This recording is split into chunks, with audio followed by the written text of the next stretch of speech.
as you say, the Inflation Reduction Act and its $369 billion of tax incentives and subsidies is an absolute game changer. And in response, we're seeing obviously a response from Europe, but noticeably from the UK, we've had the publication of our latest green finance strategy, which, look, the best substitute for 369 billion of cash has got to be clear policy commitments, long-term policy commitments that provide comfort to investors, that the UK is one of the first countries in the G7 to make a legal commitment to reach net zero by 2050 is serious in its ambition. And there are many positive steps in this document. Clearly, it falls short of providing that cash, but it does make a promise to make sure that we will be developing a series of sectoral net zero roadmaps, which can form the basis of investable plans, absolutely critical for investors who are eager to invest in the transition. And it's important that the financial sector will be providing input into developing those plans over the coming year. The UK capital markets, something that's been cited, just how deep the international pool is, thanks to the City of London. Just talk us through the significance of that sector for this green transition.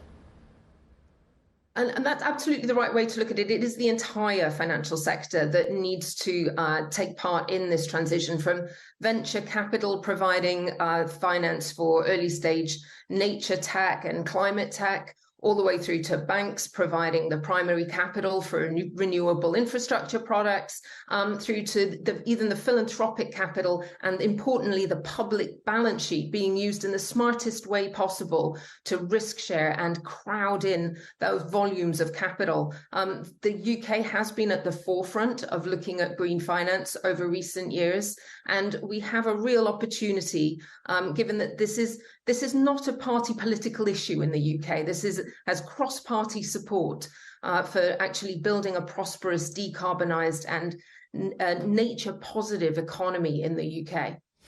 I hear what you're saying, but the UK's efforts in this area have been a little checkered, haven't they? I mean, what happened to the Green Investment Bank that was going to spearhead attracting capital into renewable and transition sectors of the economy? We know what happened. It got flogged off to Macquarie a few years back, and then ultimately changed its focus completely. What convinces you and everybody else that has a vested interest in this story that finally this is the right solution and that your institution is the way forward, when, quite frankly, the government made a bit of a hash of its last major effort to come up with a financing engine?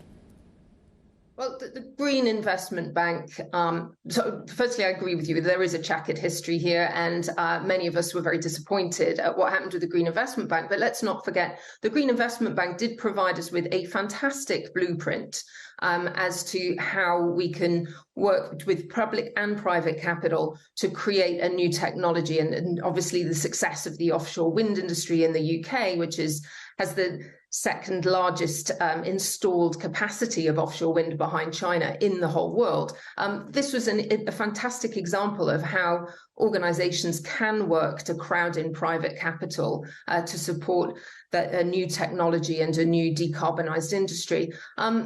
Fortunately, the Green Finance Institute, and we don't actually have a balance sheet. We work as advisors, but we are not solely the only organisation charged with this whole agenda. And in response to the Green Finance Strategy, the UK Infrastructure Bank, with its 22 billion of balance sheet, along with the British Business Bank and the UK Export Finance and another of other organisations, stood behind the strategy, recognising their important role in actually deploying and catalysing the capital that we need to see, which is around 50 to 60 billion per annum, as per the Climate Change Committee's estimates, over the next few decades. Hi, I'm Joanna Bersecci, and thank you for watching. You can check out more of our videos by clicking on the boxes on the screen. And don't forget to subscribe to our channel for more from CNBC International. Thank you for watching.